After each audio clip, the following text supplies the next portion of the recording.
చాలా వ్యాఖ్యానిస్తారు.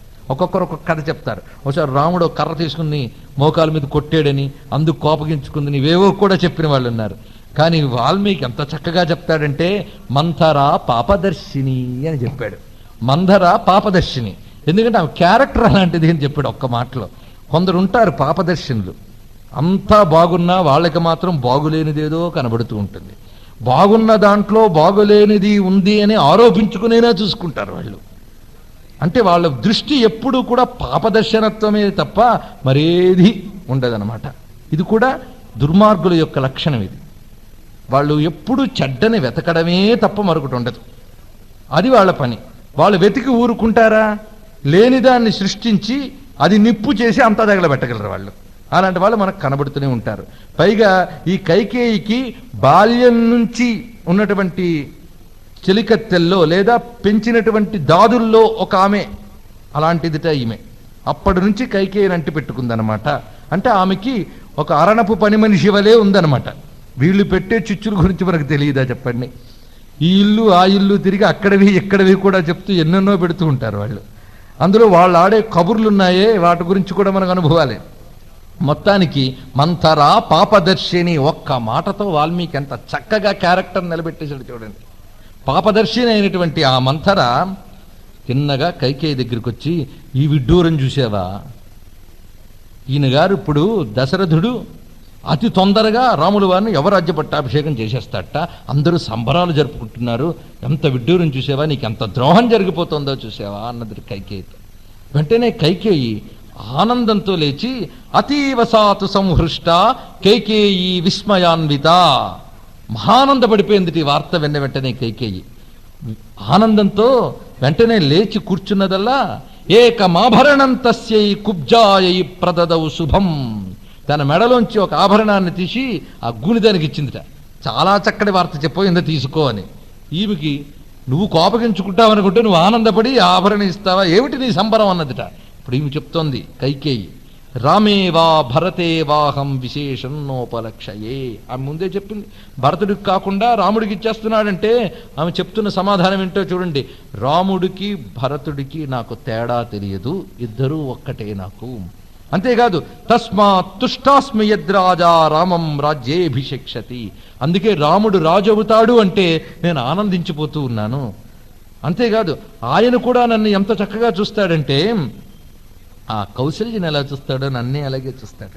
కాబట్టి నాకు ఇంతకన్నా ప్రియమైన వార్త ఏమీ ఉండదు, ఇంత చక్కటి ప్రియమైన వార్త ఉండదు. ఇంకా నువ్వు చెప్పే ప్రియమైన వార్త కూడా ఇంతకన్నా గొప్పది ఇంకేముండదు, ఒక్క వార్త చాలే అన్నది. నమే పరం కించిదితస్త్వయాపి న ప్రియం ప్రియార్హే శుభచం వచపరం, ఇంతకన్నా ప్రియమైనది నాకు ఉండదు, నువ్వు చెప్పడానికి ఇంతకన్నా ప్రియవార్త శుభవార్త మరొకటి ఉండదు కనుక ఇంకా నీకేదైనా ఇవ్వడానికి కూడా నేను సిద్ధమే. పరం వరంతే ప్రదదామి తం వృణు, నీకేం కావాలో అది ఇస్తాను, కోరుకో అన్నదిట. అంటే ఆమెకు మళ్ళీ కోపం రగిలి అసూయాజనకమైన మాట్లాడితే మళ్ళీ సమాధానం చెప్తున్నది కైకేయి. ఏమని? ధర్మజ్ఞో గురుభిర్దాంత కృతజ్ఞ సత్యవాక్ శుచి. ఈమె కూడా లిస్టు వాక్ చెప్పడం మొదలెట్టింది రాముడిది. ఆయన ధర్మజ్ఞుడు, గురువులు చేసే శిక్షణ పొందినటువంటి వాడు, కృతజ్ఞుడు, సత్యవాక్యం కలవాడు, శుచి అయినటువంటి వాడు. భరతుడు ఎలా నన్ను మన్నిస్తాడో అలా నన్ను మన్నిస్తాడు, కౌశల్యని ఎలా మన్నిస్తాడో అలా నన్ను మన్నిస్తాడు అని చెప్పింది. ఈమెకి పాపం కడుపు నిండలే. దానితో నీకే మతిపోయిందా ఏమిటి? ఇప్పుడు వాడు కానీ రాజైతే నీ కొడుకు గతి ఏమిటి? వాడు రాజ్యపాలన అలా చేస్తూ ఉంటే నీ కొడుకు నువ్వు కూడా వాడి కింద యూడిగం చేస్తూనే ఉంటావు, ఇటువంటి పరిస్థితి ఏమిటి అని లేనిపోని బుద్ధులన్నీ ఎక్కించింది. ఈ పాపదర్శనులు ఉన్నారే వాళ్ళు మంచి మనస్సును కూడా కలుషితం చేయగలరు అనడానికి ఈ పాత్రే మనకు ఉదాహరణ. ఈ విధంగా కైకేయి మనసుని కలుషితం చేసి ఆ దశరథుడిని నువ్వు ఏం చెప్తావో చెప్పు గాని ఆ రాముడు పట్టాభిషేకం జరగకూడదు, భరతుడే పట్టం ఎక్కాలి అని చెప్పిందామే. ఈమె కూడా ఆ మాటల చేత ప్రభావితురాలై వెంటనే కోపగృహంలోకి ప్రవేశించింది. ఎందుకంటే ఆమె ఏ మూడ్లో ఉందో తెలియడానికి మూడుకో ఇల్లు అనమాట. ఎందుకంటే ఆ రాజుగారికి ఎవరి మూడు ఎలా ఉందో కనిపెట్టుకునే సమయం అక్కడ ఉంటుంది కనుక వాళ్ళు ఏ ఇంట్లో ఉన్నారో చూస్తే దాన్ని బట్టి వాళ్ళ మూడు ఎలా ఉందో తెలిసిపోతుంది. కనుక కోపగృహం అని ఒక గృహంట, అందులోకి ఆమె ప్రవేశించింది. ఆ నిరసనని తెలియజేసే వస్త్రాలు ధరించి ఆ ఆభరణాలన్నీ నేల మీద పడేసి వెళ్ళిందిట. ఈయన వస్తూనే ఎక్కడుంది అని అడిగాడు దశరథుడు. వాళ్ళందరూ కళ్ళ సైకిల్తోనే చూపించారు. వెళుతూ ఉంటేనే కనిపించిపోతున్నాయి. తోబలో విసిరివేసిన ఆభరణాలు కుసుమాల్లో ఉన్నాయి. అలా లోపలికి వెళ్ళాడు. ఏమలా కోపంగా ఉన్నాడు. బుజ్జగించాడు. కారణం చెప్పున్నాడు. చివరికి అన్నాడు, తేన రామేణ కైకేయి శపేతే వచనం క్రియాం. రాముడి మీద ఒట్టు పెట్టి చెప్తున్నాను, నువ్వేం చెప్తే అది చేస్తానన్నాడు. ఇది చెప్పి మళ్ళీ కొంతసేపు మాట్లాడాడు. ఆమె సమాధానం చెప్పలేదు. మరో ఒట్టు పెడుతున్నాడు. కరిష్యామి తవ ప్రీతిం సుకృతేనాపి తే శపే. నీకేది ప్రీతికరమో అది చేస్తాను సుమా, నా పుణ్యం మీద ఒట్టు పెట్టి చెప్తున్నాను అన్నాడు. చూసారా, ఈ 2 మాటలు చెప్పాడు. చెప్తే అప్పుడు ఆమె చూసింది. ఆ 2 మాటలు ఆయన చేత అనిపించే వరకు ఆమె మాట్లాడలేదు. అన్న తర్వాత అన్నది ఏమిటంటే, నేను కొత్తగా నిన్నేది అడగట్లేదు, చాలా కాలం క్రితం నిన్ను అడిగాను, అప్పుడు నువ్వు మాటిచ్చావు, అదే నిన్ను అడుగుతున్నాను. ఏమిటో తెలుసా, ఒకప్పుడు దేవాసుర యుద్ధంలో నువ్వు అలసిపోయి పడిపోయావు. ఆ సమయంలో నిన్ను రక్షించి నీకు ఉపచారాలు నేను చేశాను. అప్పుడు నువ్వు ప్రేమతో అన్నావు, నువ్వేది కోరుకున్నా నేను ఇస్తాను అని అన్నావే, ఆ మాట ఇప్పుడు చెయ్యు, అది నేను అడుగుతున్నదని. ఓ అవునా, సరే అయితే ఇప్పుడు చేస్తానన్నాడు. అనగానేమన్నది, సత్యసంధో మహాతేజ ధర్మజ్ఞస్సు సమాహిత.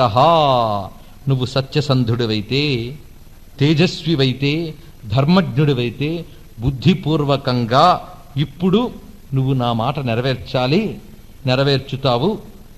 ఇప్పుడు నేను అడిగేదాన్ని నువ్వు నెరవేర్చుతున్నావు. నువ్వు సత్యసంధుడివని గుర్తుపెట్టుకో. ఓ దేవతలారా వినండి అన్నదిట. తన్మే శృణ్వంతు దేవతాహ. ఇప్పుడు నేను ఈ సత్యసంధుడైన రాజుని అడగబోతున్నాను, ఇతడు దాన్ని నెరవేర్చుతానని మాట ఇచ్చాడు, దేవతలారా వినండి అన్నది. ఇక్కడ ఏంటంటే, మన మాటని మన చేతని గమనించేటువంటి వారు ఎప్పుడు ఉంటారు అనేది మనం గమనించాలి. అది ఇక్కడ చెప్తున్నారు. ఇందులో మొత్తంగా ఒక మాటకిచ్చే విలువ ఎలాంటిదో గమనించండి. మాటకి ఎంత ప్రాధాన్యం ఇచ్చారు. మన పురాణాలన్నింట్లో కూడా ఇదే కనబడుతుంది మాట విషయంలో. అలాంటిది మూటలు మూటలు మాటలు వాగ్దానాలు ఇచ్చి చేసే పాతకాలిక లెక్కే ఉంది చెప్పండి. ఎందుకంటే దైవభీతి లేదు, పాపభీతి లేదు, ఒక సూక్ష్మ ప్రపంచం ఉందని లేదు, మనల్ని గమనించే వాళ్ళు ఉన్నారని లేదు. కానీ మనం చేసే ప్రతి ప్రవర్తనని గమనించే కర్మదేవతలు ఉంటారు. వాళ్ళే పంచభూతముల్లోనూ ఉంటారు, మన చుట్టూ ఉంటారు, సూర్యచంద్ర దేవతలు ఉంటారు. కనుక వాళ్ళ కళ్ళు కప్పి ఎవడు ఏమీ చెయ్యలేడు. ధర్మాత్ముడైనటువంటి వాడు ఏంటంటే నిత్యం వాళ్ళు గమనిస్తూ ఉంటారు గనక వాళ్ళ హితం కోసం ధార్మికమైన కార్యక్రమాలు చేస్తారట. అంతేగాని ఎవడో గమనిస్తాడని కాదు, వాళ్ళు గమనిస్తూ ఉంటారని. అందుకే ఆమె అన్నదేమిటి, శృణ్వంతు తన్మే దేవతాహ. ఇప్పుడు నేను చెప్తున్నటువంటి మాటను ఓ దేవతలారా వినండి అన్నది.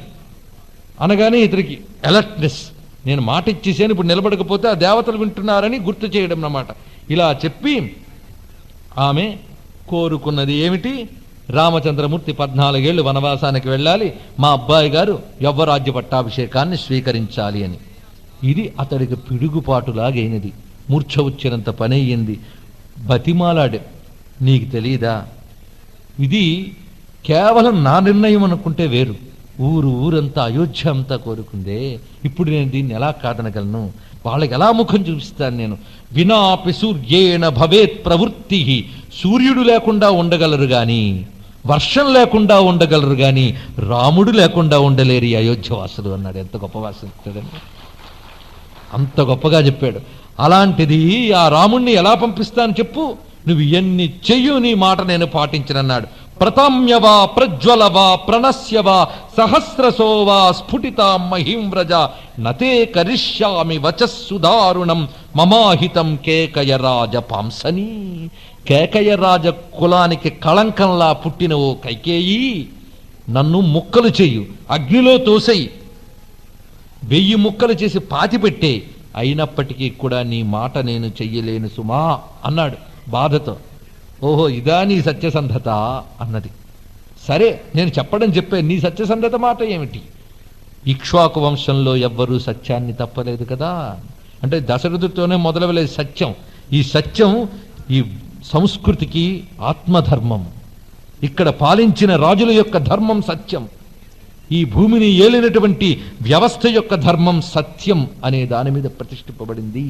ఇప్పుడు ఈ మాటలన్నీ కూడా ఒక చాదస్తపు మాటల కింద తీసుకుంటాం కానీ జీవితంలో అన్వయించుకోవాల్సిన మాటల కింద ఏ ఒక్కరూ తీసుకోరు. మహా అయితే అవతల వాడికి చెప్పడానికి బాగుంది అని తీసుకుంటాం, అంతేగాని మనం ఆచరించడానికి మాత్రం తీసుకో. అలాంటిది మొత్తానికి ఎవరికి సత్యం ప్రతి వారికి అవసరమైన, పాలకుడికి మాత్రం సత్యం చాలా అవసరమైనటువంటి ధర్మం. ఈ ధర్మానికి దశరథుడు భయపడుతున్నాడు, ఇంక దేనికి కాదు, ఆ ధర్మానికి భయపడుతున్నాడు. ఇది పాటించకపోతే తాను తన పూర్వ తరాలు రాజ వ్యవస్థ అన్నీ దెబ్బతింటాయి కనుక భయపడుతున్నాడు. ఆ భయంతో బతిమాలుతున్నాడు. ఆమె సస్యేమీరా వినలేదు. రాత్రంతా గడిచిపోయింది, నిస్త్రాణ వచ్చేసింది, తెలతెలవారుతోంది. ఆ రోజే రాముల వారి పట్టాభిషేకమని ఊరంతా ఉత్సాహంగా ఉంది. వశిష్ఠుల వారు వచ్చారట. ఎవరితో? అభిషేకానికి కావలసిన ద్రవ్యాదులన్నీ తీసుకుని ఈ భవనం దగ్గర వశిష్ఠులున్నారని తెలిసి ఆ ప్రాంగణ ముఖద్వారం వద్ద నిలుచున్నారు. ఆ నిల్చుని ఇంక ఈయన అనుమతితో వెళ్ళి ఇంకక్కడ అభిషేక కృత్యములు ప్రారంభించాలి. అందుకు వాళ్ళందరూ వచ్చి ఉన్నారు. ఈ లోపల సుమంత్రుడు అక్కడే ఉన్నాడు.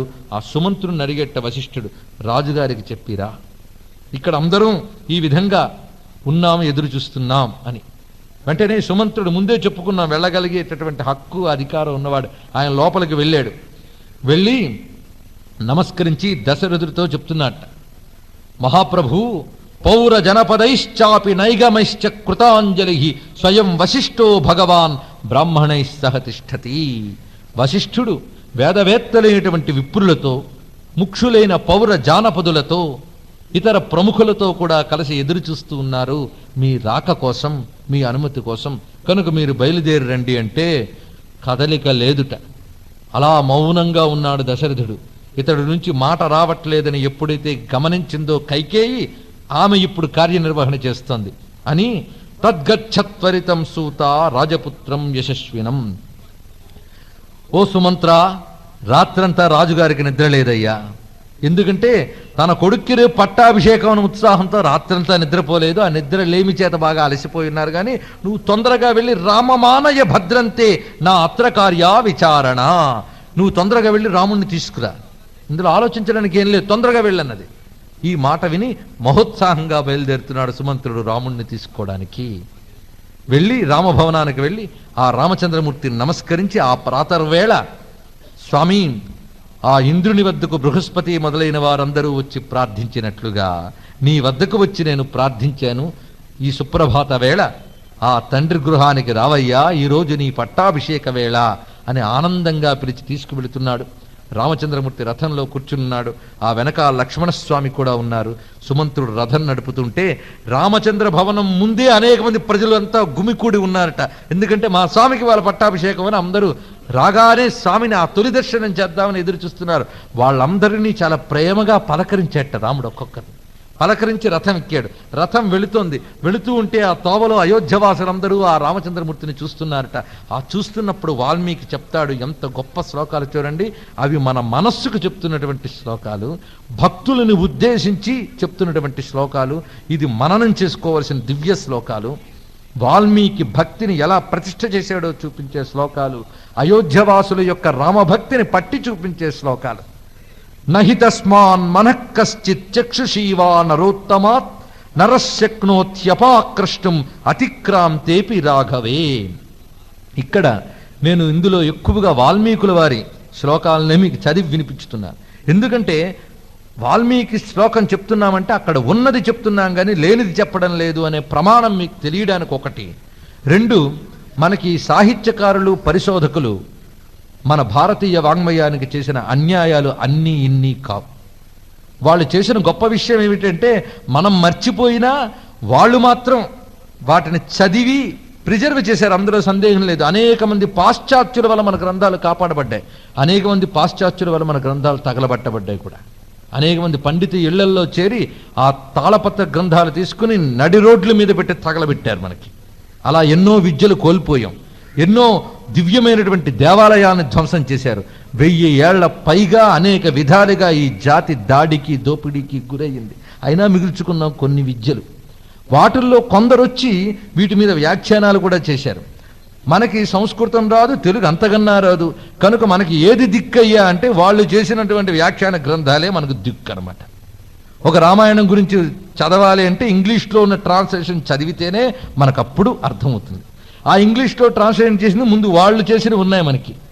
ఈ దుస్థితికి కారణం ఏమిటంటే ఆ ప్రాణవంతమైన సంస్కృత భాషలో చెప్పిన శబ్దాన్ని యథాతథంగా వాళ్ళు గ్రహించలేక ముందు రాముణ్ణి విష్ణువు అని వాళ్ళు అంగీకరించలేరు.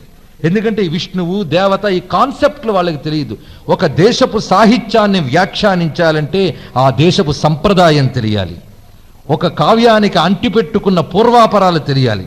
రామాయణం వేదసమం అని చెప్తున్నారంటే ఆ వేదవాంగ్మయం యొక్క రహస్యం తెలియాలి. ఇవన్నీ తెలియనటువంటి పాశ్చాత్యపు కళ్ళద్దాలతో వాళ్ళు వ్యాఖ్యానిస్తే వాళ్ళు ఇక్కడ పారేసిన ఆ కళ్ళజోడు మనం తగిలించుకుని ఆ కళ్ళజోడులోంచి మన రామాయణాలు మన భారతాలు చదివి రాముడు మానవుడు అంటాడు ఒకడు, ఇంకోడు అంటాడు ఆదర్శ మానవుడు అంటాడు ఒకడు, ఇంకోడు రాముడనే పాత్రే లేదంటాడు. అవి పట్టుకుని మనం వేలాడుతుంటాం. దానివల్ల నష్టపోయేది మనమే కానీ రాముడికి ఏం పర్వాలేదు. వాల్మీకి రాముణ్ణి విష్ణువుగా చెప్పలేదు అనే సాహసం చేసేవాళ్ళు ఉన్నారు. అయ్యా బాలకాండలో విష్ణు అవతరించాడని చెప్పున్నాడయ్యా అని కొందరు చెప్తారు. చెప్తే బాలకాండ ఎవడ కల్పించాడండి, అయోధ్యకాండలో చూడండి అంటాడు మరొకడు. అంటే ఇవన్నీ మీ దృష్టికి రాకపోవచ్చు, ఎందుకంటే ఏదీ చదవకుండా కాలక్షేపం చేస్తున్నాం కనుక ఏ బాధ లేదు. మన దృష్టికి రాకపోతే అదృష్టవంతులమే. కానీ ఇప్పటికే మేధావులు అనుకున్న వాళ్ళు చాలామంది చదివి పరిశోధనలు రాసి చాలా ఎన్ని చెయ్యాలో అన్ని చేశారు. ముఖ్యంగా సాహిత్య పరిశోధన అంతా భారతీయ సాహిత్యాన్ని భారతీయ ప్రమాణాలతో ఎప్పుడు పరిశోధించడం మానేశారు. కేవలం వాళ్ళిచ్చిన స్టాండర్డ్స్తోనే రీసెర్చ్ అనేది సాగుతూ ఉన్నది. ఇప్పుడు మళ్ళీ భారతీయమైనటువంటి వాంగ్మయాన్ని, చరిత్రని భారతీయమైన చింతనతో పరిశీలించడం మొదలుపెట్టినప్పుడు అసలైన రహస్యాలు వస్తాయి. అసలు ఋషి ఎలా రచిస్తాడనేది తెలియాలి. అది సంప్రదాయం అంటే. ఈ అయోధ్యకాండలో ఎంత చక్కగా చూపిస్తున్నాడు చూడండి భక్తిని. ఇంత భాగవతంలో కృష్ణుడి పట్ల వ్రజవాసులకున్న భక్తి అంతా ఇక్కడ మీకు కనబడుతుంది. అందుకే రామభక్తి సామ్రాజ్యం రామాయణం అని చెప్తున్నది. అక్కడ రామచంద్రమూర్తి వెళుతూ ఉంటే ఆ రథంలో నహి తస్మాన్ మనః కశ్చిత్ చక్షుషీవా నరోత్తమాత్ నరశక్నోత్యపాకృష్టుమతిక్రాంతేపి రాఘవే. వాళ్ళందరూ ఒకసారి రామచంద్రమూర్తిని అలా చూస్తూ ఉన్నారట ఆనందంగా. చూస్తూ కళ్ళు వెనక్కి తిప్పుకోలేపారు. ఇంకా చూసాను చాలే అని తల వెనక్కి తిప్పుకోలేపారు. అలా చూస్తూనే ఉన్నారు. రథం దాటిపోతుందిట. దాటిపోతున్న కొద్దీ అటే చూస్తూ ఉన్నారట. చూపు మాత్రం వెనక్కి తిరగట్లేదట. ఇంకా అనుకుంటారట కొంతమంది ఏమని, ఇది చాలా ఇంపార్టెంట్ శ్లోకం, ప్రధానమైన శ్లోకం, మీ మనస్సులో రాసుకోండి. భక్తి గురించి ఎంత గొప్పగా చెప్పాడు చూడండి. యశ్చ రామం నపశ్యత్తు యంచ రామో నపశ్యతి నిందిత సర్వలోకేషు స్వాత్మాప్యేనం విగర్హతే. ఎంత భక్తిని ఇందులో చూపిస్తున్నాడు చూడండి. యశ్చ రామం నపశ్యత్తు, రాముడు ఎవడిని చూడడో, యంచ రామో నపశ్యతి, ఎవడు రాముని చూడడో. అంటే ఎవరిని రాముడు చూడడో, ఎవడు రాముని చూడడో వాడు నిందితుడు అన్నాడు. వాడిని నిందించాలి అన్నాడు. వాడు దేనికి పనికిరాని వాడు అని. అంటే రాముడిని చూడనివాడు, రాముడి చేత చూడబడనివాడు, వాడు నిందితుడు. ఎక్కడ? అయోధ్యలో కాదు, సర్వలోకేషు అని చెప్పాడు. ఏ లోకంలోనైనా సరే రాముణ్ణి చూడాలి, రాముడి చేత చూడబడాలిట. వాడే ధన్యుడయ్యా. మిగిలిన వాళ్ళందరూ వృధాజీవులు అని చెప్తున్నాడు. నిందిత సర్వలోకేషు. అంతేకాదు ఇంకా బలీయమైన మాట చెప్తున్నాడు. స్వాత్మాప్యేనం విగర్హతే.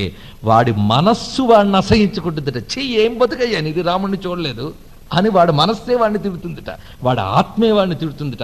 ఇక్కడ ఆత్మ అనే శబ్దం ఉందే అది మనస్సుకి అంటాం, అలాగే ఆత్మ పదార్థానికి అంటాం. మొత్తం మీద స్వాత్మాప్యనం విగర్హతే అంటే పరమాత్మ అయినటువంటి భగవంతునికి ఎవడు మనస్సు పెట్టడో వాడు ఆత్మద్రోహి అని చెప్పడం.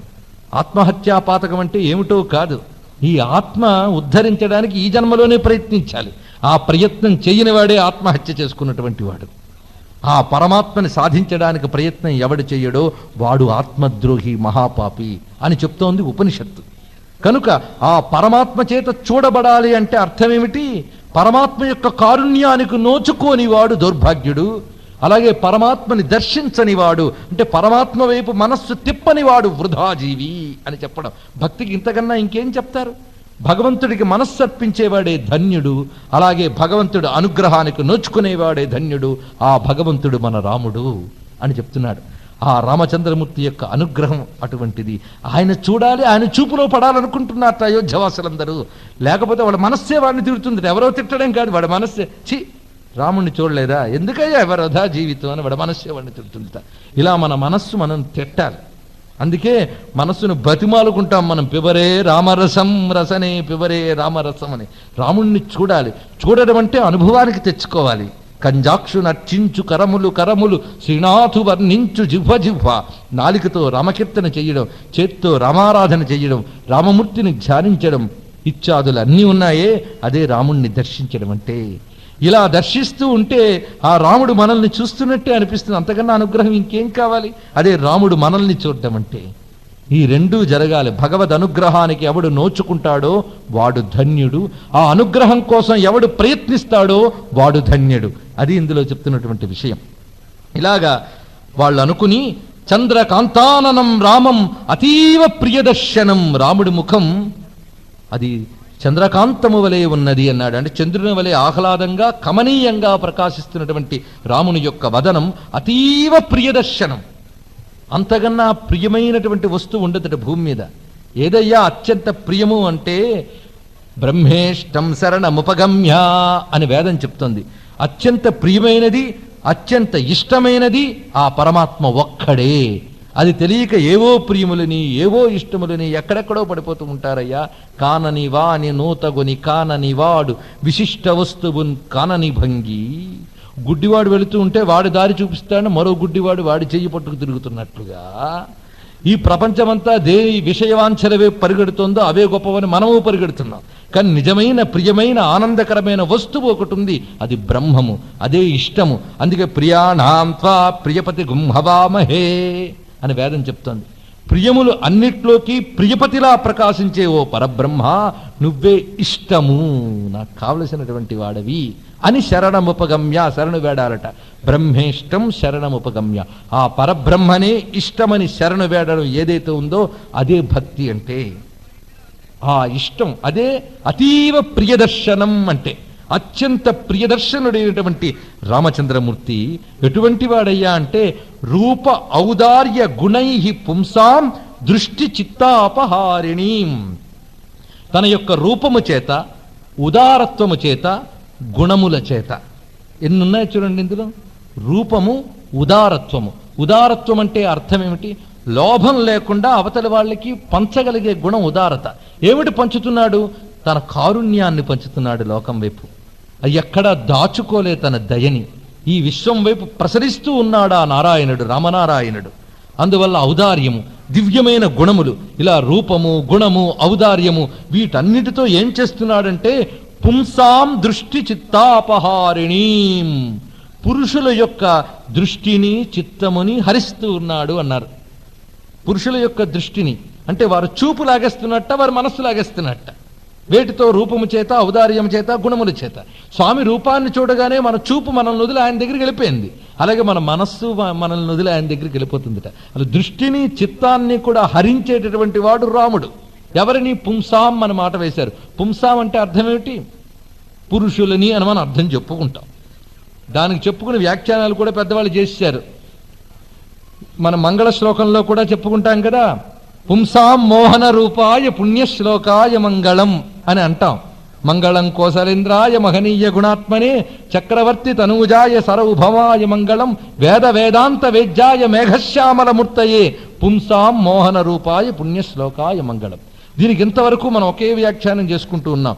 ఏమని? పుంసాం మోహన రూపాయ అంటే మగవారికి కూడా సమ్మోహనం కలిగించేటటువంటి రూపము గల రామునికి అనే మనం చెప్పుకుంటూ ఉన్నాం ఇంతకాలం అర్థం. కానీ దాని అర్థం అది కాదు. దాన్ని పాటలుగా కూడా తీసుకుని మగవారలకైన మరులు గొలుపు మనోహరుడు అని అనువాదాలు కూడా చేసేశారు.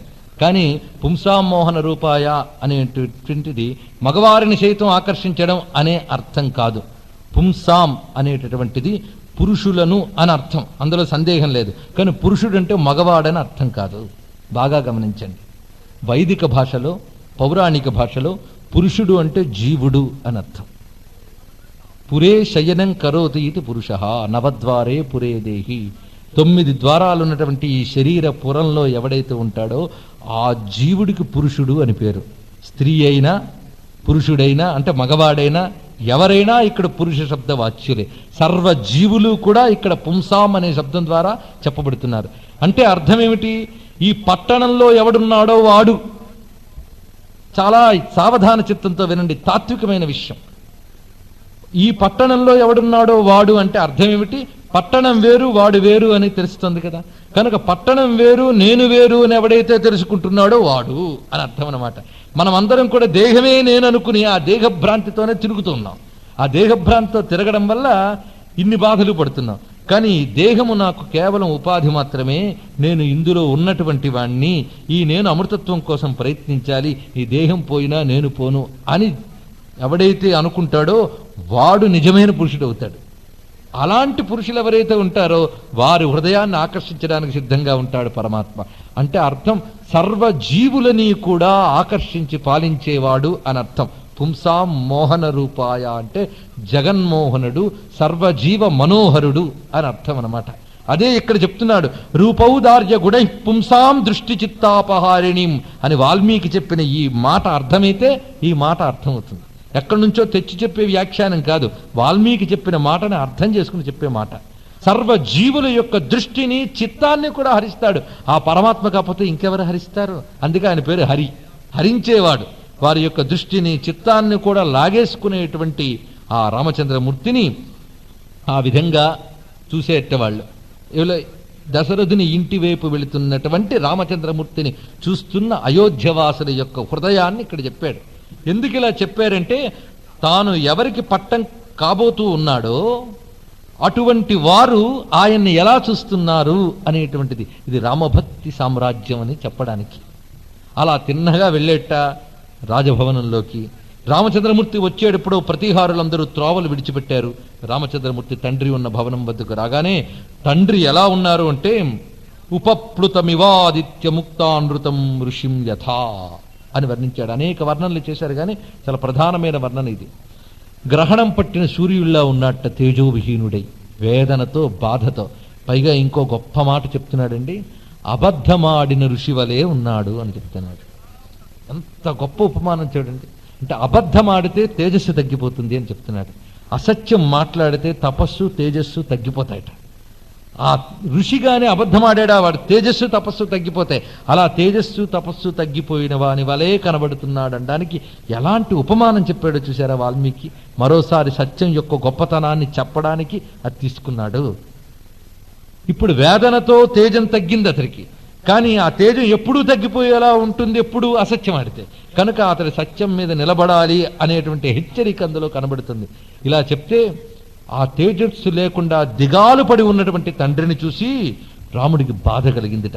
ఎందుకంటే తండ్రి అటువంటి వేదన స్థితిలో ఉంటే తనయుడు ప్రేమ పాత్రుడైనటువంటి వాడు వేదన పడతాడు. వెంటనే ఆయన ఏం జరిగింది నాన్నగారికి అని కైకేయిని అడిగాడు.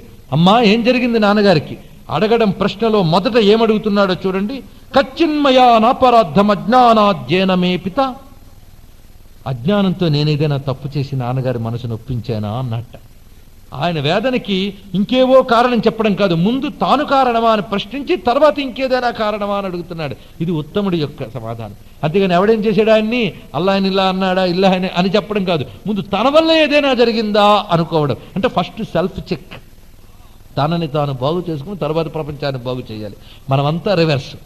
రామచంద్రమూర్తి తన నుంచి మొదలవుతుంది కనుక ఆత్మశుద్ధి, తర్వాత ఇతరులను శుద్ధి చేసే కార్యక్రమం. ముందు వీడిని శుద్ధి చేసుకునే కార్యక్రమం చాలా పెద్దది. నిజంగా వాడు శుద్ధుడైపోతే తప్పకుండా ప్రపంచం బాగైపోతుంది, సందేహం లేదు.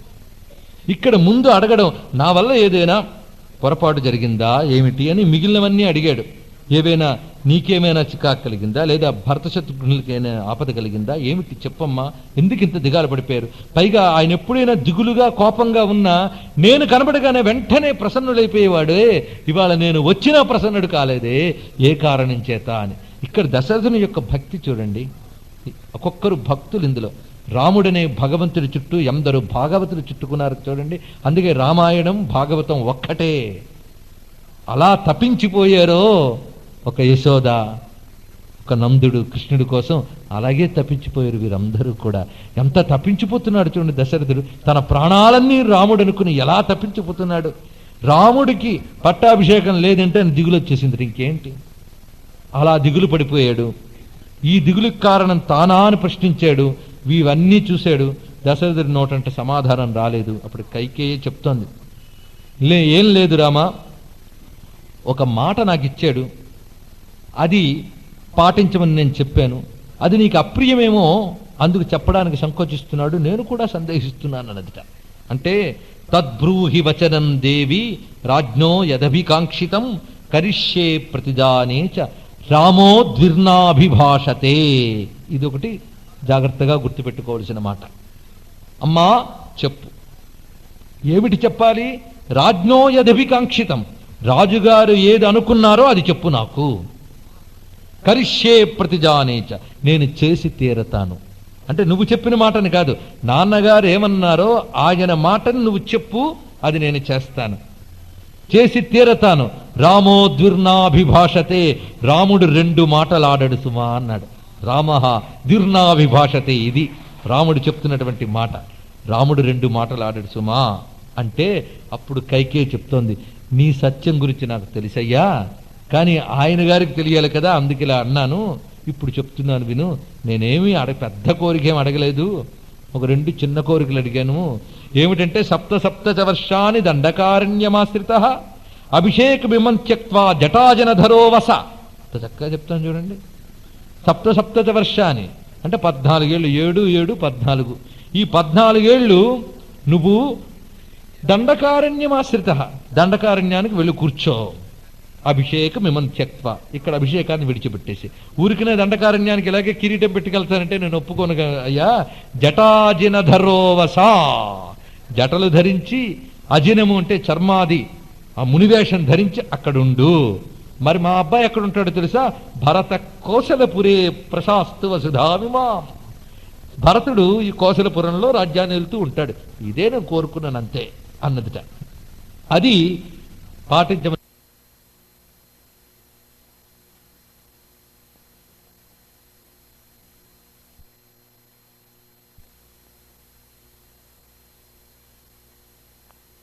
అన్నది. నువ్వు అడవికి వెళ్ళి కూర్చో, అది కూడా జటాజనములు ధరించి, మా అబ్బాయి హాయిగా రాజ్యం పాలిస్తాడు అన్నదిట. అంటే ఇంత పరుషమైన వాక్యం విన్నా రాముడు చలించలేదు, ముఖంలో శోకపు ఛాయ కూడా లేదు, షాక్ కూడా రాలేదు ఆయనకి. చూడండి ఎలా సాధ్యమైంది, అది ఆలోచించండి. చెక్కు చెదరలేదు ఆయన. ఒక్కసారి ఇలా అనుకున్నానే, ఇలా అన్నదేమిటి అనే వికారం కూడా ముఖంలో రాలేదు. ఎలా వచ్చాడో అలాగే ఉన్నాడు. పట్టాభిషేకం నీకు అని తండ్రి చెప్పినప్పుడు ఎలా ఉన్నాడో, అడవులకు వెళ్ళవయ్యా అని కైకేయి చెప్పినప్పుడు అలాగే ఉన్నట్ట. అంటే ముఖంలో మార్పు లేదు. అంటే అప్పుడు దిగాలుగానే ఉన్నాడు, ఇప్పుడు దిగాలుగానే ఉన్నాడని చెప్పడం కాదు. అప్పుడు ఇప్పుడు ముఖంలో అదే ప్రసన్నత, అదే ప్రశాంతత అన్నాడు. అదే చెప్తారు. మహాత్ముల మనస్సు ఆనందం వచ్చినప్పుడు ఎగిరిపడ్డం, దుఃఖం వచ్చినప్పుడు కుంగిపోవడం ఉండదుట, నిశ్చలంగా ఉంటుందిట. అటువంటి ధీరత్వం అనేటువంటిది రాముని యొక్క గొప్ప గుణం. అది ఇక్కడ చూపిస్తున్నాడు, ఆ గుణంలో ఉన్నటువంటి విశేషం. ఇది ఎప్పుడైతే చెప్పినదో ఆయనలో వికారమే కరగలేదు. దాని గురించి చెప్తూ అంటాడు వాల్మీకి, నా అలక్షయత రామస్య కించదాకారమాననే. ఆయన యొక్క ఆననంలో కొంచెము కూడా వికారం కలగలేదు అని చెప్తున్నాడు.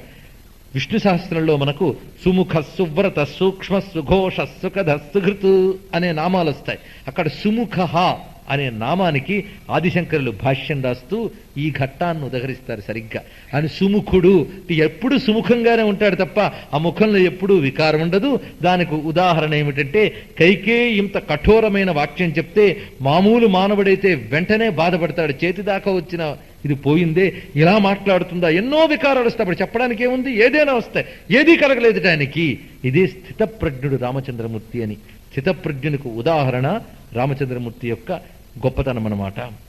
దుఃఖేష్వనుద్విగ్నమన సుఖేషు విగత స్పృహ వీతరాగ భయక్రోధ స్థితధీ భువిరుచ్యతే అని గీతలో కృష్ణ పరమాత్మ 2వ అధ్యాయంలో స్థితప్రజ్ఞుడి యొక్క లక్షణాలు చెప్తూ, దుఃఖేష్వనుద్విగ్నమన, దుఃఖములు రాగానే ఉద్విగ్నమైపోవడం అనేది ఉండదు.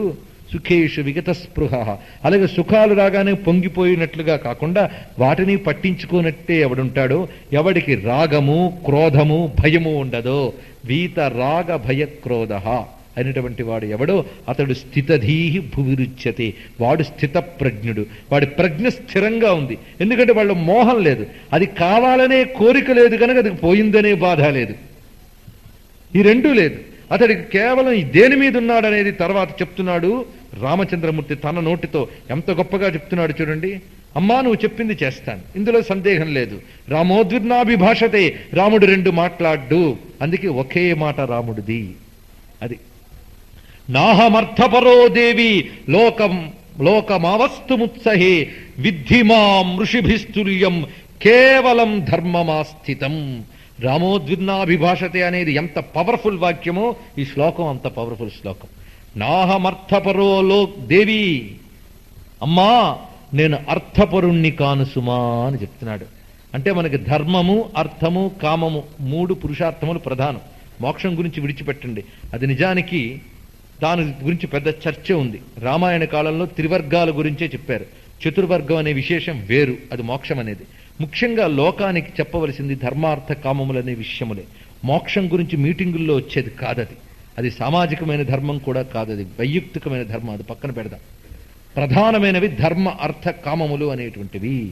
ఇందులో అర్థకామాల గురించి ఉపన్యాసం ఇవ్వక్కర్లా, అందరికీ తెలుసు. అందుకోసమేగా తాపత్రయం.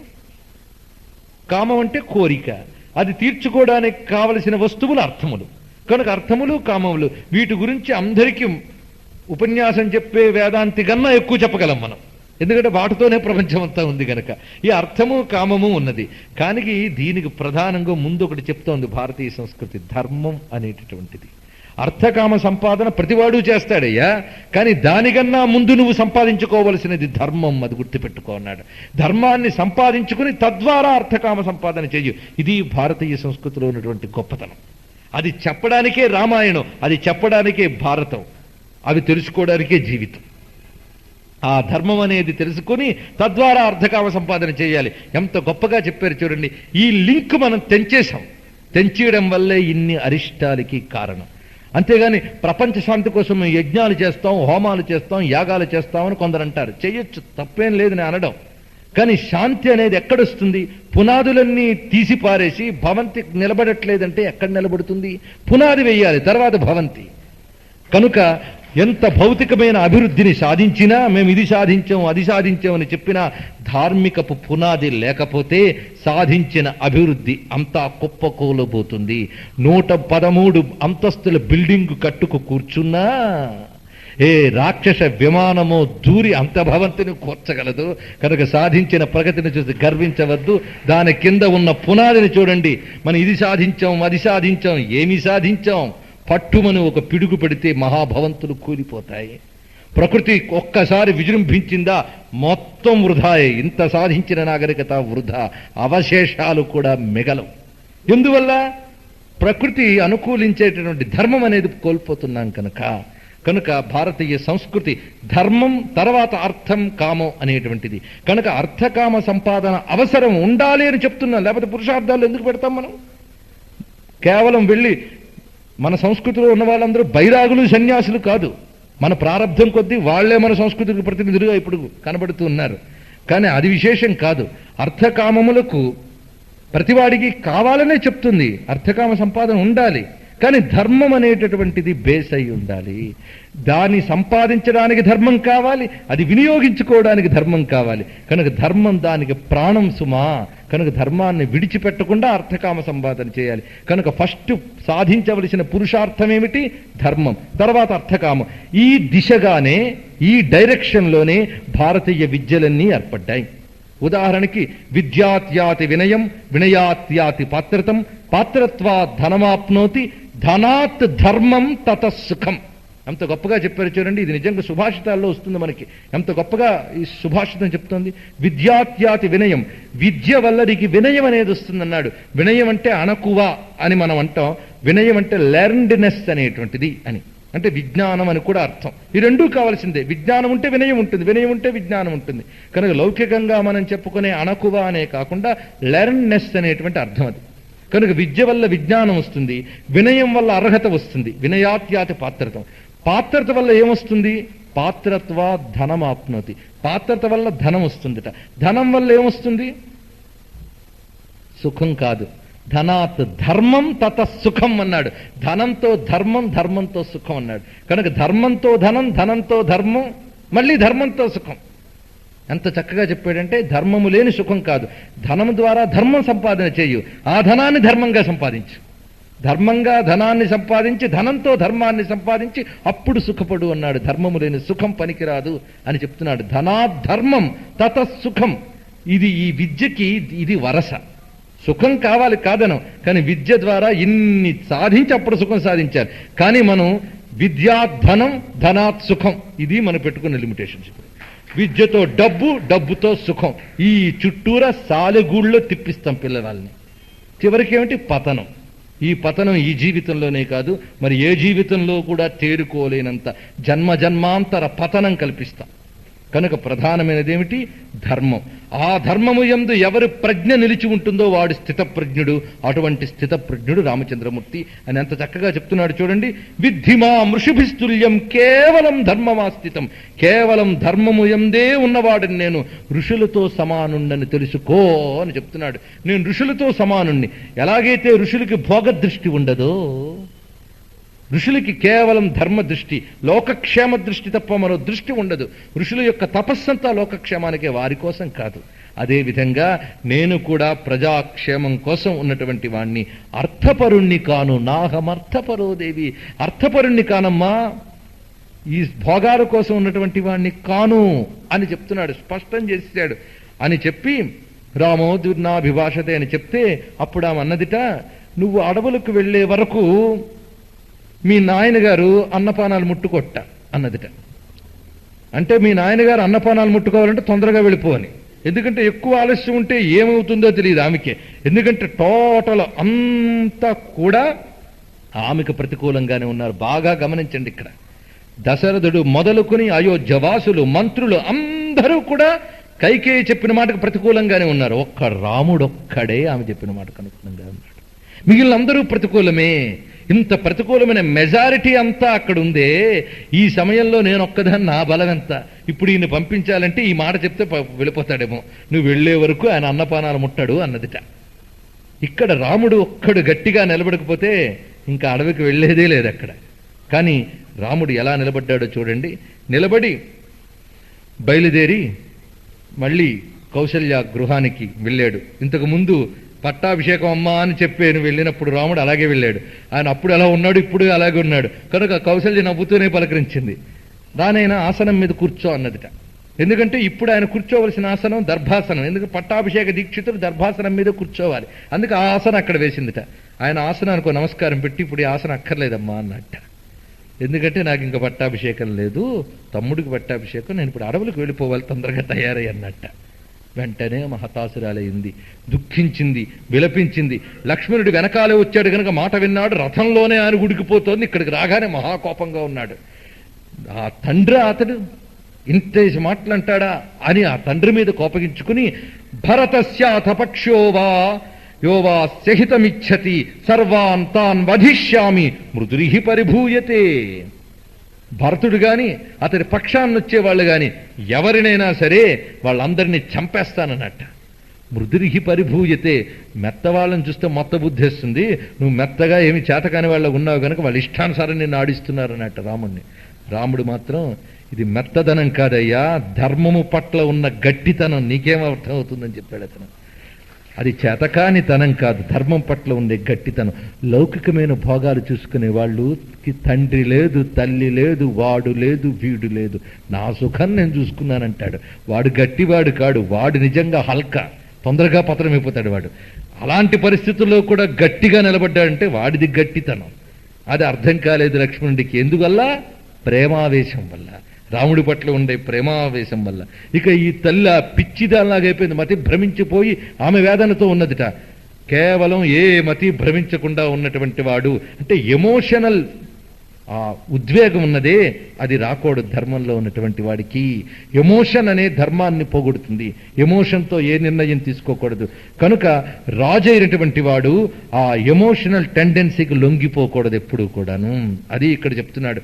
అటువంటి స్థితిలో ఇంటలెక్ట్ అంతా కూడా, ఎమోషన్ అంతా కూడా ధర్మం పట్ల ఉండాలి తప్ప ఈ జరుగుతున్నటువంటి భోగ సంపాదన దాని త్యాగమనందు ఉండకూడదు. అది చూసి చెప్తున్నాడంటే ఒక్కొక్క మాట, సమాతరంచైవ విసన్న కల్పాం ఆర్తంచ సౌమిత్రిమభిప్రతప్తం ధర్మే స్థితో ధర్మ్యమువాచ వాక్యం యథాస ఏవార్హతి తత్ర వక్తుం.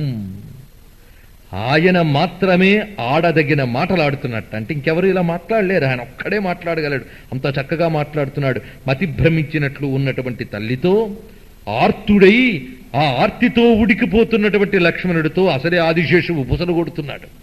ఆయనతో ధర్మే స్థితో ధర్మ్యము వాచ, ధర్మమునందు ఉన్న రాముడు ధర్మమును పలుకుతున్నాడు. అంటే ఈయన ఎక్కడున్నాడు? ధర్మంలో ఉన్నాడు. వీళ్ళెక్కడ సుఖాల గురించి చూస్తున్నారు, ఈయన ధర్మమును విడవకుండా ఉన్నాడు. అందుకే ధర్మములో ఉంటూ ఇలా అన్నట్ట అని గొప్ప విషయం చెప్తున్నాడు. చూడండి, ధర్మార్థ కామములు కలిసి ఉండాలి సుమా ఎప్పుడు కూడా. ధర్మార్థ కామములు కలిసి ఉండడం అంటే ఎలాంటిదో తెలుసా? అన్నీ అనుకూలించిన భార్య వలె ఉంటుంది ఆ సుఖం అన్నాడు. అన్నీ అనుకూలించిన భార్యతో ఉండడం ఎలాంటిదో అర్థకామములతో కూడిన ధర్మం అటువంటిది. అయితే ఒక్కొక్కసారి ఈ మూడు ఒక చోట కుదరకపోవచ్చు. అప్పుడు దేనికి ఇంపార్టెన్స్ ఇస్తాం? ఎంత బాగా ప్రశ్నిస్తున్నాడు. ఎందుకంటే ధర్మము, కామము, అర్థము మూడు ఒక చోట లేకపోవచ్చు. అప్పుడు ఏం చేస్తామంటే యస్మింస్తు సర్వేస్సు రసన్నివిష్ట ధర్మో యతస్యాత్ తదుపక్రమేత. ఈ మూడు ఒక దగ్గర కుదరినప్పుడు దేన్ని ప్రిఫర్ చేస్తామంటే ధర్మాన్నే ప్రిఫర్ చేస్తాను. అంతేగాని ధర్మం లేని అర్థాన్ని స్వీకరిస్తే ద్వేష్యో భవత్యర్థపరో హి లోకే. ధర్మం లేని అర్థం తీసుకుంటే వాడు ద్వేష్యుడు, నిందింపదగిన వాడు. ఎవరి చేత నిందింపబడతాడో తెలుసా? సమే ద్వేష్యోస్తి అంటాడు పరమేశ్వరుడు. వాడు నాకు ద్వేష్యుడు అంటే భగవంతుడు నిందిస్తాడట. భగవంతుడు నిందించాడా మరి గతులుండవు మనకు. లోకం నిందిస్తే పర్వాలేదు, గతులుంటాయి. కానీ లోకేశ్వరుని నిందిస్తే గతుండదు. ఎందుకంటే అధర్మాన్ని నిందిస్తాడు స్వామి. కనుక ధర్మం విడిచిపెట్టి అర్థం సంపాదించేవాడు భగవంతుడి చేత ద్వేషింపబడతాడు. అర్థమే ధర్మం లేనప్పుడు ద్వేషింపబడితే ఇంకా కామం గురించి చెప్పేముంది? కామాత్రత కల్వపి న ప్రశస్త. అందువల్ల ధర్మం లేనిది రెండు అనుభవించరాదు సుమా. కనుక తండ్రి యొక్క వాక్యాన్ని నిలబెట్టాలి. నిగృహ్య రోషం శోకంచా. ఇప్పుడు నువ్వు రోషాన్ని శోకాన్ని విడిచిపెట్టు అన్నది. అప్పుడు మన కౌసల్య దుఃఖాతుర్రాలే, రామా సరే నువ్వు తండ్రి మాట దాటలు, తల్లి మాట కూడా వినాలి కదయ్యా. కానీ నేను చెప్తున్నాను ఉండిపో అన్నది. నేను తండ్రి మాట పాటించట్లేదమ్మా అని చెప్తున్నాడు. నేను తండ్రి చెప్పాడు గనక చెయ్యట్లేదు, నేనేం పాటిస్తున్నాను నీకు అర్థం కాలేదు అన్నాడు. మనం అర్థం చేసుకుందాం. ఇప్పుడు నువ్వు ఆవేశంతో వేదనతో చెప్తున్నావు, తండ్రి యొక్క స్థితి వేరు, అదేమిటో నీకు అర్థం కాదు, దుఃఖంలో ఉన్నావు అని చెప్పాడు. సరే నేను నీతో పాటు వచ్చేస్తాను అన్నది. తప్పు సుమా. భర్త కన్నా కొడుకు ఎక్కువ కాడు స్త్రీకి, గుర్తుపెట్టుకో. కొడుకు వెంట వెళ్ళి భర్తను వదిలేయడం పనికిరాదు సుమా. భర్తతోనే ఉండాలి భార్య ఎప్పుడూ కూడా. అంత గొప్పగా చెప్పాడు చూడండి. నువ్వు తండ్రిని చూసుకో, క్షేమంగా చూసుకో, నాతో రావడం కాదు అని చెప్పాడండి. అంత గొప్ప మాటలు చూడండి. అవన్నీ చెప్తే నువ్వు దీవించు పంపమ్మా, అది చాలన్నాడు. సరే దీవిస్తున్నాను. వామనుణ్ణి అదితీదేవి దీవించినట్లుగా దీవిస్తున్నాను. ఆ వైనతేయుడు గరుత్మంతుని వినత దీవించినట్లుగా దీవిస్తున్నాను. నీకు రక్ష కలుగుగాక అని చెప్పినది. అప్పుడు రామచంద్రమూర్తి ఈ భవనం నుంచి సెలవు తీసుకుని తన భవనం సీతాభవనం వైపు వెళ్ళాడు. అక్కడికి సీతాభవనం దగ్గరికి వెళ్ళిన తర్వాత అంతవరకు ఆమె దీక్షలోనే ఉన్నది. ఇద్దరు కలిసి కదా దీక్ష. ఆమె వచ్చి ఏమిటి విశేషం, ఇంతసేపు ఎక్కడికి వెళ్ళారు ఏమిటి ఇవన్నీ అడిగినది. అడిగితే చెప్పాడు, రాజుగారి ఆజ్ఞ ఇది. రాజ్ఞా సత్యప్రతిజ్ఞేన పిత్రా దశరథేన చ. ప్రతి మాట ఎంత గొప్పగా వేస్తున్నాడు చూడండి. సత్యప్రతిజ్ఞుడైనటువంటి నా తండ్రి దశరథుడి యొక్క మాట ప్రకారం. మాట అంటే మళ్ళీ చెప్తాను వివరం. సత్యప్రతిజ్ఞుడు అని మాట వేశాడు కనుక ఆయన మాట తిరుగులేనిది అని. సత్యప్రతిజ్ఞుడైన దశరథుడి యొక్క నిదేశం ప్రకారము నేను అడవికి వెళుతున్నాను, నువ్వు క్షేమంగా ఉండిక్కడ అందరినీ సరిగ్గా గౌరవించుకో, వ్రతపరాయణురాలవై ఉండు. 14 ఏళ్ళు నేను ఉండనని వేదన పడకుండా వ్రతం చేసుకో. ఎప్పుడైనా సరే బాగా గుర్తుపెట్టుకోండి, కలిసి రాని కాలం అంటూ వస్తే దాన్ని వ్రతం కోసం వినియోగించమని శాస్త్రం చెప్తుంది. కలిసిరాని కాలం వస్తే వ్రతం కోసం వినియోగించాలట. ఆ సమయంలో భగవదారాధన ఇత్యాదులన్నీ చేసుకోమన్నాడు. అది అలా నువ్వు 14 ఏళ్ళు కూడా వ్రతాచరణ అవి చేసుకుంటూ భరతుని లక్ష్మణుని వీళ్ళందరినీ కూడా మన్నించుతూ ఎవరెవరిని ఎలా చూడాలో తల్లులందరినీ కూడా అంటే అత్తమామల్ని గౌరవిస్తూ 14 ఏళ్ళు క్షేమంగా ఉండు, నేను వెళ్ళొస్తాను అన్నట్ట. అనగానే ఎక్కడికి వెళ్తావయ్యా నన్ను విడిచిపెట్టి అన్నది. ఎంత గొప్పటి చూడండి ఆ పాత్రలు. నేను అడవికి వెళుతున్నా నువ్వు ఉండు అంటే ఏమిటి అంత మాట అన్నాడా మీ నాన్న? ఏం రాజ్యం ఇవ్వను అన్నాడా? ఏమిటి ఇలా మాట్లాడాడు? ఇవేవి అనలేదండి. నేను నీతో వస్తాను అడవికి అందండి. అక్కడ చూడండి ఆమె ధర్మం అక్కడ కనబడుతుంది, సీతమ్మ ధర్మం. ఏ డిస్కషన్ చేయలేదు. వీళ్ళందరూ ఇంత డిస్కషన్ చేశారు కానీ అలా అనొచ్చా కైకేయి అనొచ్చా, అలా దశరథుడు అనొచ్చా, ఈ మాటలు ఏవి అనలేదు. నీతో వస్తానన్నది ఇంకేమైనా అంద సీతమ్మ. ఎంత గొప్ప పాత్ర చూడండి. అందుకే విశ్వనాథ వారు అంటారు, నీ చరణము రవ్వ దువ్వ శిరసా పరిధార్యము స్త్రీ జగత్తుకున్. అమ్మా ప్రతి స్త్రీ నీ కాలి మట్టి ధూళి కణాన్ని తిలకంగా పెట్టుకోవాలమ్మా అన్నాడు. ఇంకేం చెప్తాం. అందుకే వివేకానంద అంటాడు, మొత్తం వాంగ్మయమంతా తగలబడిపోయినా పర్వాలేదు, రామాయణం ఉంటే చాలు, మా సీతమ్మ ఉంటే చాలు అన్నాడు. ఒక్క సీతమ్మ ఉంటే చాలు, మళ్ళీ జాతి అంతా జాగృతం అవుతుందని చెప్పాడు. అది సీతమ్మ యొక్క ఔన్నత్యం. ఆ తల్లంటుంది, పాపం అడవులకి వెళ్లాల్సి వచ్చిందా నాయనా నీకు? తప్పదులే, నీతో పాటు నేను అనుభవించాలి కనుక నేను వస్తాను పదన్నది. భర్తృభాగ్యం తు భార్యైవ ప్రాప్నోతి పురుషర్షభ. ఎంత గొప్పగా చెప్తుంది చూడండి. ఒక పురుషుడికి ఒక దౌర్భాగ్యం వస్తే లేదా భాగ్యం వస్తే అది పంచుకునే వాళ్ళు ఎవ్వరూ ఉండరు సుమా. పుత్రుడు పంచుకోడు, తల్లిదండ్రులు పంచుకోరు, అన్నదమ్ములు పంచుకోరు. భర్త యొక్క భాగ్యం ఏదైనప్పటికీ కూడా భార్యే పంచుకుంటుంది గనక నీతో నేను ఆ వనవాసాన్ని పంచుకుంటాను, వస్తానన్నది. అంతేకాకుండా నపిత నాత్మజో నాత్మాన మాతా న సఖీజనా ఇహ ప్రత్యచ నారీణాం పతిరేకో గతి సదా. తండ్రి కాదు, కొడుకు కాదు, చివరికి తనకు తాను కాదు, తల్లి కాదు, సఖీజన్లు కారు. ఇహల్లోనూ పరంలోనూ స్త్రీకి పతిరేకో గతి సదా. పతి ఒకడే గతి సుమాం. యదిత్వం ప్రస్థితో దుర్గం వనమజ్జైవ రాఘవ అగ్రతస్తే గమిష్యామి మృద్నంతి కుశకంటకాన్.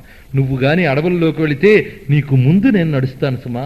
ఆ నడిచి నీ తోవలో అడ్డు వచ్చేటువంటి ఆ ముళ్ళు రాళ్ళు ఇవన్నీ తీసి నీ అడుగులు చక్కగా వేయడానికి అనువైనటువంటి మార్గం వేస్తానని. ఇక్కడ అమ్మ పరమభక్తురాలు, ఆ భక్తిని ఇక్కడ ప్రకటిస్తోంది. నమాతుర్నపతిస్తత్ర స్మరిష్యామి నవేశ్మనః ఆర్తవాల్న్యుపభుంజానా పుష్పాని చ ఫలాని చ. ఎంత ఇంగితం తెలిసి మాట్లాడడం అంటే ఇది. ఈ మాట్లాడేటప్పుడు అవతల వాడి రియాక్షన్స్ గమనించాలి. నువ్వు ఒకటి అనొచ్చు, ఓ రామా నువ్వు ఈ మాట అనొచ్చు నాతో. అడవులకు వెళ్ళిపోయిన తర్వాత మాటి మాటికి నేను అనవసరంగా అడవుల్లోకి వచ్చాను, హాయిగా మిథుల్లో ఉన్నప్పుడు ఎంత బాగుండేదో అన్నో, మా నాన్న ఇంట్లో ఉంటే కష్టాలు వచ్చేవా, వీళ్ళని ఒక్కప్పుడు కూడా అనను సుమా. ఆ అడవిలో ఉన్నంతకాలం నా తండ్రిని స్మరించను, నా తల్లిని స్మరించను, ఆ భీష్మములు ఆ ఇళ్లల్లో అనుభవించిన భోగాలను స్మరించను. ఎందుకంటే స్మరిస్తూ నొచ్చుకుంటాను. అంటే భర్తను నొచ్చుకోకుండా చూసుకోవడం. వచ్చిన దగ్గర నుంచి మా ఇంట్లో అయితేనా ఈ కష్టాలన్నీ ఉండవండి, ఎంత బాగుండేదో అని అంటే నొచ్చుకుంటాడు. అయ్యో నా దగ్గరికి వచ్చాకేరా నీకు ఈ కష్టాలని. ఆ నొచ్చుకోవడం కూడా తట్టుకోలేదనమాట తల్లి. అది చెప్పడం. అడవుల్లోకి వెళితే నా మాతుహు నా పితుహు తత్ర స్మరిష్యామి నవేస్మనః. మా పుట్టింటి గొప్పలేవి స్మరించను సుమా. అక్కడ కేవలం నువ్వు ఏమి స్వీకరిస్తావో నేను అదే స్వీకరిస్తూ ఉంటాను అనంటే వెంటనే రాముడు చెప్తున్నాడు, నువ్వు చెప్పినది బాగానే ఉంది కానీ నీకు అడవంటే ఐడియా లేదు. పుట్టిన దగ్గర నుంచి పెరిగేవు రాజభవనాల్లో, వచ్చున్నావు రాజభవనంలో. అడవంటే ఎలా ఉంటుందనుకున్నావు? దుర్గమమైన సుమ. అడవంటే ఉద్యానవనం కాదు, ఏ మృగం ఎక్కడి నుంచి వస్తుందో తెలియదు, ఏ రాక్షసులు ఎక్కడి నుంచి వస్తారో తెలియదు. అడుగడుగునా ఘోరమైన కష్టాలతో ఉన్న అరణ్యం. అక్కడికి వెళ్ళడం చాలా కష్టం ఉంటాయి. వెంటనే సీతాదేవి, ఓహో అన్ని కష్టాలుంటాయా, అయితే నేను వచ్చి తీరవలసిందే అన్నది. ఎందుకంటే ఇన్ని కష్టాలున్న అడవిలోకి నేను ఒక్కడిని పంపించి ఇక్కడ ఉంటాననుకున్నావా? నేను నీతో పాటు వస్తానయ్యా, వదలను. పైగా నాకు ఇప్పుడు గుర్తొస్తుంది, చిన్నప్పుడు మా నాన్నగారు జ్యోతిషవేత్తల్ని పిలిపించి నా జాతకం ఎలా ఉందో చూపిస్తే వాళ్ళు మాట చెప్పారు. ఏమిటని? లక్షణభ్యో ద్విజాదిభ్య శృత్వాహం వచనం పుర. వాళ్ళు ఏం చెప్పారంటే ఈమెకి అరణ్యవాస యోగం ఉంది అని చెప్పారు. ఇప్పుడు అది నిజమవుతుందని తెలుస్తుంది కనుక నువ్వు వద్దన్నా నువ్వు వచ్చి తీరతాను అన్నదిట. అనంటే మళ్ళీ చెప్పాడు, నువ్వు చెప్తుంటే వినవేమిటి వద్దని. వెంటనే అమ్మకి కోపం వచ్చిందిట. ఏం కోపం అది? ఆ కోపం ప్రణయాదేవ సంక్రుద్ధ. ఎంత చక్కగా చెప్తున్నాడు చూడండి వాల్మీకి.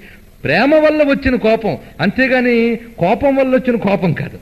ప్రేమ వల్ల వచ్చిన కోపంతో, అంతేగాని అడవులకు వెళ్ళిపోతావా, ఇక్కడ రాజ్యం చేయవా అని రాలే కోపం. నువ్వు వెళ్తున్నప్పుడు నన్ను తీసుకెళ్లకుండా వెళతావా అనే ప్రేమతో వచ్చిన కోపంతో ఏమంటుందంటే, రామ జామాతరం ప్రాప్య స్త్రియం పురుష విగ్రహం. మా నాన్నగారికి మగవేషంలో ఉన్న ఆడది అల్లుడుగా దొరికాడా అన్నదట. ఎంత గొప్ప మాట అన్నది చూడండి. అంటే అర్థం, మగవాడైనటువంటి వాడు స్త్రీకి రక్షణనివ్వాలి తప్ప, కష్టాలుంటే నువ్వు రాకుండా వెంటి కష్టం నుంచి రక్షణ ఇవ్వాలి. కానీ పైగా మా నాన్న ఏం మాట్లాడాడు నీకు యజ్ఞ సమయంలో? పతివ్రత మహాభాగా ఛాయేవానుగత సదా. మర్చిపోకు నువ్వు. సహధర్మచరీతవ ఎం సీత మమసుత సహధర్మచరీతవ. నిన్ననే చెప్పుకున్నాం. మరి చెప్పాడా? మరి అది చెయ్యాలి కదా, అది గుర్తు చేయడం అన్నమాట. దీనికి చాలా మంది ఏవో భాష్యాలు చెప్తారు. ఇక్కడ స్త్రీ పురుష విగ్రహంలో ఉంది అంటే రాముడు పరాశక్తిని ఏవేవో చెప్తారు. అంత గొడవక్కర్లే. హ్యూమన్ నేచర్ అది, మానవ స్వభావం అనేటటువంటిది ఇక్కడ ప్రతిపాదించబడుతుంది. ప్రణయేన సంకుర్ధ అనే మాటతో చెప్పేశాడు. ఆ కోపంతో ఉంటుంది. వెంటనే మరో మాట కూడా అంటుంది. ఏమని? నువ్వు మహా తేజోవంతుడివయ్యా, సూర్యుడిలో తేజం లేదు అని ఎవడైనా అంటే నమ్మనవసరం లేదు. అలాగే రాముడు పరాక్రమవంతుడు కాడు అంటే నమ్మడానికి లేదు. నువ్వు మహాపరాక్రమవంతుడివే, నువ్వు అలా అనొచ్చా అన్నది. వెంటనే నచమే భవితా తత్ర కశ్చిత్ పతి పరిశ్రమ పృష్ఠతస్తవ గచ్చంచా విహార శయనేష్యువ. నీతో పాటే నడుస్తూ నీతో పాటే విహరిస్తూ ఉంటాను, నాకు ఏ పరిశ్రమ లేదు అంటే రాముడు చిరునవ్వు నవ్వి అన్నాడు, నదేవి తవ దుఃఖేన స్వర్గమప్యభిరోచమే. అమలా అని ఏడవడం మొదలుపెట్టిందిట. అప్పుడు వెంటనే కన్నీళ్లు తుడిచి లాలించి చేరదీసి అన్నట్ట, నీవు దుఃఖిస్తే నాకు స్వర్గం కూడా సుఖమివ్వదు సుమా అన్నాడు. ఇది రాముడికి సీత పట్ల ఉన్న ప్రేమ. సీతకి రాముడి పట్ల ఎంత ప్రేమ ఉందో రాముడికి సీత పట్ల అంత ప్రేమ ఉన్నది. ఇది దాంపత్య ధర్మంలో పరస్పరం అనేది మర్చిపోవద్దు. ఈ పరస్పరం అనే దాన్ని ఎలా ప్రతిపాదిస్తున్నాడో చూడండి. అందుకేమన్నాడు, నువ్వు దుఃఖిస్తే నాకు ఏదీ సుఖాన్ని ఇవ్వలేదు సుమా, నువ్వు సుఖంగా ఉంటే నాకు అడవేనా స్వర్గమే అని చెప్తున్నాడు. నహిమేస్తి భయం కిచ్చి స్వయంభోరివ సర్వత. నాకు భయం ఏంటి? అడవిలో భయాలు ఉంటాయని చెప్పట్లే. నాకు భయం ఏమిటి? స్వయంభోరివ సర్వత, నేను పరమేశ్వరుడు లాంటి వాణ్ణి అని చెప్తున్నాడు. ఎందుకంటే పరమేశ్వరుడు దేని నుంచి భయపడ్డు, నేను భయపడ్ను అని చెప్తున్నాడు. స్వయంభోరివ సర్వత. ఇది తన పట్ల తనకున్నటువంటి దృఢ విశ్వాసం, తానెవరో తాను చెప్పడం అన్నమాట. ఇలా చెప్పి తవ సర్వమభిప్రాయం అవిజ్ఞాయ శుభాననే వాసం నరోచయేరణ్యే శక్తిమానపి రక్షణే. రాముడు మరి ఇంత హృదయం ఉన్నప్పుడు ముందే ఆయన అడవికెళ్తున్నాను కదా, బయలుదేరి అనలేదు. అలా ఎందుకు అనలేదు అంటే దానికి సమాధానం చెప్తున్నాడు. నీ హృదయంలో ఏముందో అది బయటికి ప్రకటింపకుండా మొదటే నువ్వు నాతో పాటు అడవికి రా అన్నాను అనుకో, అది బాగోదు కదా అని అన్నాడు. ఎందుకంటే అసలే లోకం ఇప్పటికే రాముడు సీతకు అన్యాయం చేశాడని నానా గుంపులు పెట్టుకుని సరిగ్గా ధర్మం కూడా చేరకుండా వాగిస్తుంది. అప్పుడు నాతో పాటు అడవికి రా అంటే తాను వెళ్ళడం కాకుండా ఆమెను కూడా తీసుకుపోతాడా అని ఇంకెన్ని నిందిస్తుందో. అందువల్ల లోకానికి సీత ఏమిటో తెలియజేయడానికి రాముడు అడుగడుగునా అలా ప్రవర్తిస్తుంటాడు. ఇది గుర్తుపెట్టుకుంటే మిగిలిన సందర్భాల్లో కూడా రామ ప్రవర్తన మనకు అర్థమవుతుంది. ప్రతి చోట గమనించాలి. ఎందుకంటే రాముడు ఒక స్త్రీకి భర్తే కాడు, ఒక రాజ్యానికి రాజు కూడా, ఒక తండ్రికి కొడుకు కూడా. కనుక తాను ఒక రాజ్యానికి రాజుగా, తండ్రికి కొడుకుగా, భార్యకి భర్తగా అన్ని ధర్మాలను ఎలా నిర్వర్తిస్తున్నాడో చూడాలి. అందుకే పరిపూర్ణమైన మానవుడు. అందుకు నీకు నా వెంట రావడం ఇష్టం అనేటటువంటిది ప్రకటింపబడాలి. అది తెలియకుండా అనరాదు. అది ఇక్కడ భర్త ఎలా ప్రవర్తించాలి అనేది కూడా చూపిస్తున్నాడు. అందువల్ల నిన్ను రక్షించగలిగిన సమర్థత ఉన్నప్పటికీ కూడా అది పనికిరాదు గనక నేను ఇలా అన్నాను. సాహిదిష్టానవజ్జాంగీ వనాయమధిరేక్షణి అనుగుచ్చస్వమాం భీరు సహధర్మచరీ భవ. అందువల్ల ఇప్పుడు నిన్ను ఆదేశిస్తున్నాను, నాతో పాటు రా, సహధర్మచరీ భవ, నాకు సహధర్మచారిణివికా అని చెప్పాడు. సహధర్మచరీ తవ అని ఏదైతే అక్కడ అన్నాడో జనక మహారాజు, ఆ మాటని ఇక్కడని సహధర్మచరీ భవ, అక్కడ చేసిన ప్రమాణం నెరవేర్చుకుంటున్నాను, సహధర్మచరీ భవ అని వీళ్ళు సిద్ధమై వస్తూ ఉంటే, యది గంతుం కృతా బుద్ధిర్వనం మృగగజాయితం అహం త్వామనుగమిష్యామి వనమగ్రే ధనుర్ధర. వీళ్ళు సిద్ధపడుతూ ఉంటే లక్ష్మణుడు వచ్చి అంటున్నాడు, రామా, నువ్వు ఇంక అడవికి వెళ్ళాలని నిర్ణయించుకున్నట్లయితే నేను మీతో పాటే వస్తున్నాను. వనమగ్రే ధనుర్ధర, నీతో పాటే వస్తాను. నాకు నదేవలోకాక్రమణం నామరత్వమహం వృణే ఐశ్వర్యం వాపి లోకానాం కామయేన త్వయా వినా. ఇది శరణాగతి. ఈ ఒక్క శ్లోకం మీరు రామచంద్రమూర్తి ముందు నిల్చుని చేసుకోండి, ఇంతకు మించి మరేమీ అక్కర్లేదు. ఇది శరణాగతి శ్లోకం అంటారు దీన్ని. లక్ష్మణుడు ఎంత శరణాగతితో చెప్తున్నాడో చూడండి. నదేవలోకాక్రమణం, నాకు దేవతాలోకాలు పాలించేటటువంటి స్థితి కూడా అక్కర్లేదు. నా అమరత్వం అహం వృణే, నాకు దైవత్వం కూడా అక్కర్లేదయ్యా. మరేం కావాలో తెలుసా? ఐశ్వర్యం వాపి లోకానాం, లోకంలో ఉన్న ఐశ్వర్యములు నాకు అక్కర్లేదు. కామయేన త్వయా వినా, నువ్వు తప్ప మరి దేనిని కోరను, నీవే తప్ప ఇతప్పరం వెరుగా. అది లక్ష్మణుడు యొక్క హృదయం. ఉపాసనా స్వరూపుడు లక్ష్మణుడు, ఉపాసనా స్వరూపుడు లక్ష్మణుడు. ఉపాస్యమైన దైవాన్ని వదలకుండా వెడుతున్నటువంటి ఉపాసన. అందువల్ల ఉపాసన ఎలా ఉండాలో చెప్తున్నాడు. నాకేమీ అక్కర్లేదు నువ్వు తప్ప. కనుక నిజమైన భక్తుడు భగవంతుడిచ్చే వరాల్ని కోరుకోడు, భగవంతుడిని కోరుకుంటాడు. నువ్విచ్చే వద్దయ్యా, నువ్వే కావాలంటాడు. అది కామయేన త్వయా వినా, నువ్వు తప్ప మరేమీ అక్కర్లేదు. అంతేకాదు స్వామి, నేను నీతో పాటు వస్తున్నాను. వచ్చినప్పుడు ఏం పట్టుకొస్తున్నానో తెలుసా? ధనురాదాయ శశరం ఖనిత్ర పిటకాధర అగ్రతస్తే గమిష్యామి పంథానమదు మనుదర్శయన్. నేను ధనుస్సును పట్టుకుని గుణపాన్ని, పారని, తర్వాత ఒక గంపని పట్టుకుని వస్తాను. వస్తూ తోవలు చదును చేస్తూ, మీరుండడానికి వాసములు వేస్తూ, మీకు త్రోవలు చూపిస్తూ నడుస్తాను సుమా అని చెప్పాడు. ఎంత చెప్పినా వినలేదు. సరే అన్నాడు రాముడు, అనుమతించాడు. వారప్పుడు సీత, రాముడు వీరు వారి సంపదలన్నీ దానాలు చేయడం మొదలుపెట్టారట. తనదంటూ ఏమీ ఉంచకుండా యోగ్యులైన పాత్రుడికి దానం చేసి వారు మాత్రమే బయలుదేరి వెళుతూ ఉన్నారు. ఆ వెళుతున్నప్పుడు చెప్పడానికి దశరథుని మందిరానికి వెళ్ళారు. అప్పుడు దశరథుడు మాట్లాడేట. సుమంత్రుడుతో దశరథుడు ఏం చెప్తాడంటే, ఇప్పుడు రాముడు వచ్చాడు గనక ఈ సమయంలో మొత్తం అంతఃపురంలో ఉన్న వారందరినీ రమ్మనన్నట్ట. దశరథుడు బహుభార్యావతుడు, అంటే అప్పట్లో రాజధర్మాల్లో అది ఉండేది. అంతేగాని అది పాటించవలసిన ధర్మం కాదు. పాటించవలసిన ధర్మం ఏకపత్ని వ్రతత్వమే, తపస్సే. కానీ రాజులకు కొన్ని రాజకీయ కారణాలు ఇత్యాదుల వల్ల కొన్ని తప్పవు. అలా 350 మంది భార్యలు అనుకున్నారట. వాళ్ళందరినీ పిలిపించాడు. అక్కడ ప్రధానంగా ముగ్గురున్నారు. ఇక్కడ వీళ్ళందరితో కూర్చుని ఉండగా రామచంద్రమూర్తి, సీతా, లక్ష్మణుడు అక్కడికి వచ్చారు. మొత్తం అంతఃపురం అంతా గొల్లున ఏడ్చిందిట. ఒక్క కైకేయి అలా మౌనంగా కూర్చుంది. పాప, ఆమె చూస్తే జాలేస్తుంది. మొత్తం అందరూ ఎగిరిష్టే. అలా వాళ్ళందరూ ఉన్నారు. అప్పుడు నిజంగా రాముడు తండ్రి మాట వినలేదు, పితృవాక్య పరిపాలకుడు కాదు అని గుర్తుపెట్టుకోండి మీరు. ఎందుకంటే తండ్రి రాముడితో ఆడిన ఒక్క మాట ఏమిటి అంటే, అహం రాఘవ కైకేయ వరదాన మోహిత అయోధ్యాయాస్త్వమేవాద్య భవరాజా నిగృహ్యమాం. నేను కైకేయికిచ్చిన వరదానం చేత మోహితుణ్ణైపోయాను, తప్పదు. కనుక నువ్వేం చేయాలంటే నన్ను చంపేసి రాజ్యపాలన చేసుకో అన్నాడు. నన్ను నిగ్రహించి రాజ్యపాలన చేసుకో అని అంటున్నాడు. అంటే సత్యం నుంచి నేను ఎలాగూ దాటకూడదు కనుక మౌనం వహించి ఊరుకున్నాను, నన్ను పూర్తి చేసి రాజ్యపాలన చెయ్యయ్యా అన్నట్ట. ఇది దశరథుడు అన్నమాట. కానీ దశరథుడి సత్యం ఏమిటి అది తెలుసు రాముడికి. అందుకే రాముడు పితృవాక్య పాలకుడు కాదు, పితృసత్య పాలకుడు. అది బాగా గుర్తుపెట్టుకోండి. తండ్రి యొక్క సత్యాన్ని తాను పాలించాడు, తండ్రి యొక్క ప్రామిస్ని తాను నెరవేర్చాడు. అది ఆయనలో ఉన్నటువంటి గొప్పతనం. అంతేగాని మా నాన్న మాట ఇస్తే నేను చెయ్యాలా అనలేదు. తండ్రి మాట తాను నిలబెట్టాడు. ఎందుకంటే మాట తప్పిన పాపం తండ్రికి రాకూడదు. మాట తప్పితే ఎంత పాపమో భారతీయ వైదిక సంస్కృతికి తెలుసు. అది హెచ్చరించింది. ఆ పాపం తండ్రికి వస్తే ఇహము పరము ఉండదు. ఇక్ష్వాకుల పావనమైన వంశానికి కళంకం వస్తుంది. ఆ కళంకం తన తండ్రికి రాకూడదు, తన తండ్రి వల్ల తన వంశానికి రాకూడదు.